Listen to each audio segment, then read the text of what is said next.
દીધી સાહેબ. ડ્રાઈવરને પૂછો કોણ અધિકારી હતા ગાળો દીધી. લઈ લો પાછી ગાડી પાછી આવવા દો. ગાડી પાછી આવવા દો ભાઈ, ગાડી આવવા દો પાછી.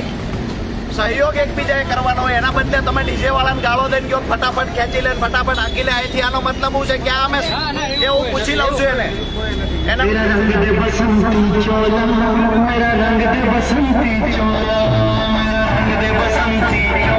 ભારત માતા કી જય! ભારત માતા કી જય!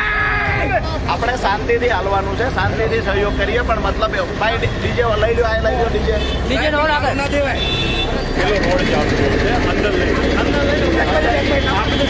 તમે ડીજે વાળાને ગાળો કોને દીધી? ડીજે વાળાને ગાળો કોને દીધી? અરે ભાઈ કોઈ ગાળો નહીં દીધી.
તમે ઉભા રાખીને આ બધા વચ્ચે ઉભા છે.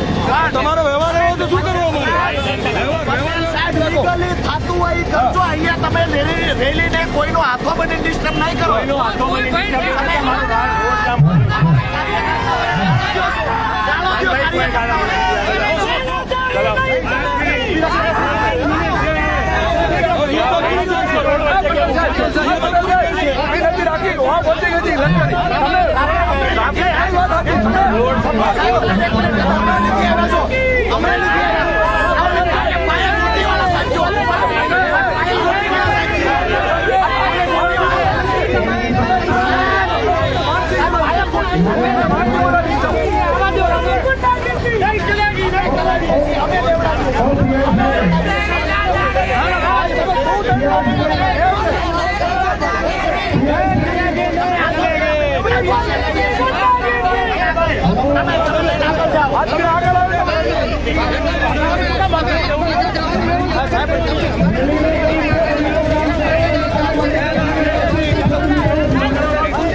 ચેલેન્જો આપી છે. અરે ભાઈ, ખાડા સરખા નથી કરતા. 2 કરોડ રૂપિયા તમે તમારા ખાડા પૂરવામાં વાપરો તો સારું છે, પણ હું કહેવા માંગુ છું માનનીય CR પાટીલજી અને માનનીય મુખ્યમંત્રીશ્રીને ચેલેન્જ આપવા માંગુ છું. એક સીટ રમવાનું છોડો. તમારામાં તાકાત હોય તો 100 તમારા 61 છે ને 61 રાજીનામું આપે ને 161 અમારા સૈનિકો ઊભા રહેશે અને તમને આ વખતે હરાવી દેવાનું જનતાએ નક્કી કર્યું છે. આવો મેદાનમાં વાતું કરો છો તમે ભ્રષ્ટાચારના રૂપિયા ભેગા કરીને. મોરાની શેની મોરાની વાતો થાય છે? પ્રજા ત્રાહિમામ પોકારી ગઈ છે. બ્રિજ નીચે ઉભતા અત્યારે ભાજપના કાર્યકર્તાઓને સંતાનો ડરે છે. મને ગઈકાલે હિંમતનગરમાં એક ભાજપનો નેતા મળવા આવ્યો, રડતો તો બિચારો. મેં કીધું શું થયું? મને કે સુદાનભાઈ, અમારી ભૂલ થઈ ગઈ, અમને કમળના ફૂલને અમે મદદ કરી છે. આજે મને ચિંતા છે, મારી દીકરી ભણવા જાય છે ક્યાંક બ્રિજ નીચે, અમારા જ બનાવેલા બ્રિજ નીચે ઉભો છે. મને ચિંતા થાય છે ક્યારે એ ભોગ બની જશે અમારા ભ્રષ્ટાચારનો. એટલે હવે તમે બધા લડો, અમે તમારી સાથે છીએ. આખો માહોલ બદલાયો. તમે વિચાર કરો, 15 યાર રસ્તા છે કે રસ્તામાં ખાડા છે ખબર નથી પડતી ને હાલી નીકળ્યા છે. મને લાગે છે પ્રજાની સાથે આ મત માંગવા કયા મોઢે જશે, પણ આ વખતે પ્રજાએ નક્કી કરી લીધું છે. બધે આખા ગુજરાતમાં એક જ વાત આવે છે કે વિસાવદરવાળી કરવી છે. તો કચ્છની જનતાને પણ મારી વિનંતી છે કે વિસાવદરવાળી કરજો. અહીંયા પણ અમારા મજબૂત આગેવાનો તમને આપીશું કે જે આગેવાનો તમારા માટે લડશે, તમારા માટે અવાજ ઉઠાવશે, તમારા માટે બોલશે અને તમારા માટે મરશે. ગોપાલભાઈના રાજીનામાની વાત જ નથી ભાઈ. હાલી નીકળ્યા છે શું? એક ગોપાલભાઈ જીત્યા એટલે આખી ભાજપ પાર્ટી જોડે અમે આમ કરી નાખ્યું તેમ કરી નાખ્યું. એટલે ભાઈ ગોપાલભાઈ વિસાવદરમાંથી જીત્યા છે. વિસાવદરની ચૂંટણી નથી. ચૂંટણી તમારે મોરબીની કરવાની હોય તો મોરબીના ધારાસભ્યને તમારે કહેવું જોઈએ. અને ચેલેન્જમાંથી હું વારે ફરો છો.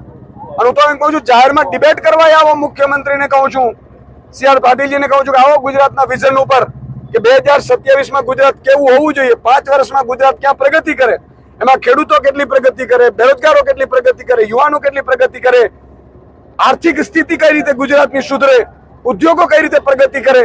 આને તો ઘર ભરવા સિવાય પડી જ નથી. એટલે જુઓ તમે 2 કરોડ રૂપિયા ઓફરો આવે છે. 2 કરોડની કોઈ GST તપાસ તો કરે ઈડી વાળા. 2 કરોડ આવ્યા ક્યાંથી?